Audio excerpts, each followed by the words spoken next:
Selamat pagi buat kita semua. Kita mengucap syukur kepada Tuhan Yesus karena pagi ini kita bangun dalam keadaan sehat, kita menghirup udara yang segar, dan badan kita terasa sehat dan segar. Kita mengucap syukur untuk itu. Pagi ini kita akan melanjutkan firman Tuhan kembali. Kita berdoa. Bapa di surga, terima kasih Bapak untuk kasih setiamu kepada kami. Pagi ini kami bangun dari tempat tidur kami sehat Bapak, kami menghirup udara yang segar. Dan badan kami pun terasa sehat dan segar. Kami mengucap syukur Bapa atas berkat yang begitu besar buat kami. Bapa, kami akan membaca firman-Mu. Ajari kami Bapa, taruhlah apa yang ingin Engkau taruh dalam hati masing-masing kami, supaya kami melakukannya untuk kemuliaan nama-Mu saja. Bapa di sorga, sempurnakan doa kami, hapuskan dosa dan pelanggaran kami. Kami berdoa di dalam nama Tuhan Yesus, Juru Selamat dan Penebus kami. Amin. Jadi di video yang lalu kita mengingat bagaimana Tuhan Yesus memberi makan 4.000 orang lebih ya. Karena dibilang di sini belum termasuk anak-anaknya, belum termasuk istri-istrinya. Jadi itu hanya pria-prianya saja. Dengan 7 ketul roti dan ikan kecil-kecil. Artinya kalau untuk 4.000 itu sebenarnya nggak cukup kalau ikan kecil-kecil itu. Tapi dicukupkan oleh kuasa daripada Tuhan itu sendiri. Dan berkali-kali di sini dibilang Tuhan Yesus itu bukan Tuhan sembarangan ya. Jadi orang sakit bisa sembuh, memberi makan juga, kemudian menghibur orang yang sedang bermasalah atau yang sedang hopeless ya, kesusahan juga. Dan mengajar orang yang ibaratnya orang bodoh, orang yang gak punya pengalaman.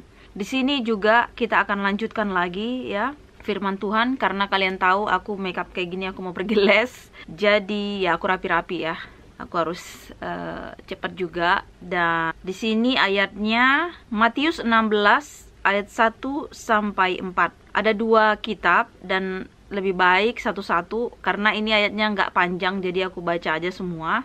Orang Farisi dan Saduki meminta tanda. Kemudian datanglah orang-orang Farisi dan Saduki hendak mencobai Yesus. Mereka meminta supaya ia memperlihatkan suatu tanda dari surga kepada mereka. Tetapi jawab Yesus, pada petang hari, karena langit merah, kamu berkata hari akan cerah. Dan pada pagi hari, karena langit merah dan redup, kamu berkata hari buruk. Rupa langit, kamu tahu membedakannya.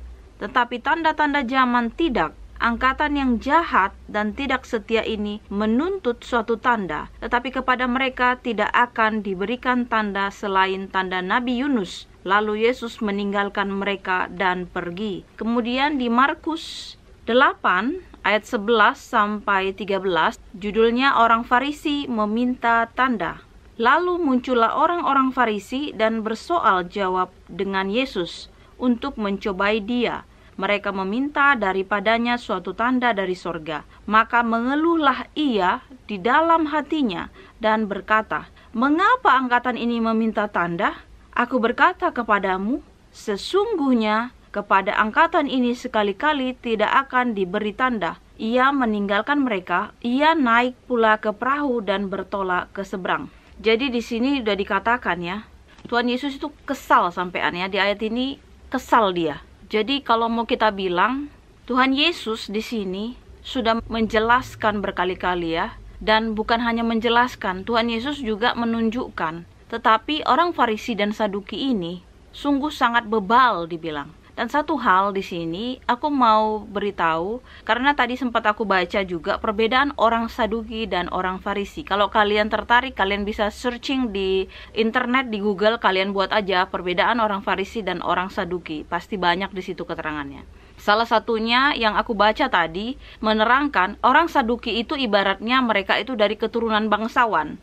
Mereka itu ibaratnya darah biru, blue blood lah ya, keturunan kalau kita bilang ya keturunan orang kaya-kaya, raja-raja ya, orang-orang yang high class lah kita bilangnya. Dan orang Farisi ini ibaratnya kayak dari posisinya itu di menengah dia, ya di menengah. Dan satu hal bedanya si orang Saduki, mereka percaya dengan Taurat juga, Injil dan sebagainya gitu, tetapi mereka condongnya itu ke politik. Dan orang Farisi, mereka bukan ke politik, tapi mereka itu, orang Farisi itu ibaratnya jadi kayak ahli-ahli Taurat gitu, ahli-ahli kalau kita bilang pemuka agama lah ya kalau sekarang. Tetapi di sini ada perbedaan. Kalau orang Saduki, mereka itu ibaratnya dari firman itu sendiri dia ikuti. Sementara orang Farisi ini, dia itu ibaratnya gini, kalau keuntungan mereka itu mencocok-cocokkan ke firman Tuhan. Ibaratnya untuk keuntungan mereka itu membela-belain supaya ngecocokin. Artinya gini, seperti contohnya begini ya, waktu di video yang lalu kan Tuhan berfirman seperti ini.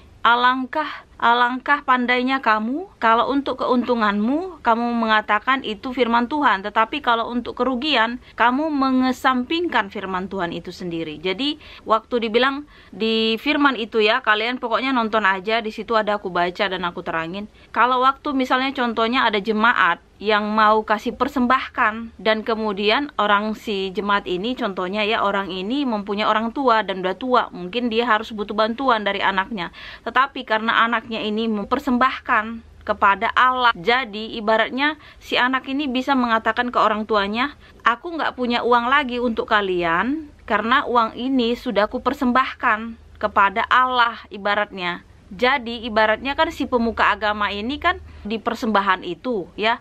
Kalau kita related ke sekarang ya, kita kan kalau ke gereja persembahan perpuluhan toh. Jadi kalau misalnya si orang ini memberikan uang itu ke persembahan atau perpuluhan contohnya atau sebagainya gitu, mengabaikan orang tuanya, nah si orang Farisi ini mengatakan nggak apa-apa kalau misalnya tidak menguntungkan bagi mereka langsung enggak kok begini. Jadi ibaratnya adat istiadat atau peraturan itu yang menguntungkan buat mereka kekeh gitu, kayak mau mengatakan enggak kok harus begini gitu. Sementara mereka mengesampingkan esensi maksud ya daripada intisari yang Tuhan mau kita mengerti itu apa. Kan udah dari awal, yang ku kehendaki bukan persembahan kata Tuhan, tetapi belas kasihan. Kemudian hari Sabat ya, itu paling sering yang kalau kita baca itu ya di sini. Tuhan ya, bagi aku juga berhari Sabat, tetapi di sini esensi yang Tuhan ingin mau sampaikan ke kita, manusia itu lebih penting daripada hari Sabat, bukan hari Sabat itu.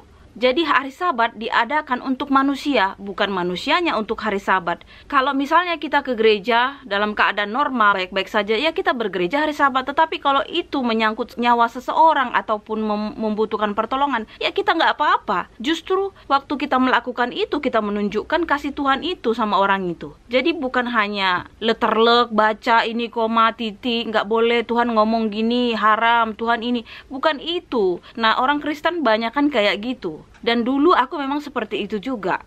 Pokoknya ini gitu.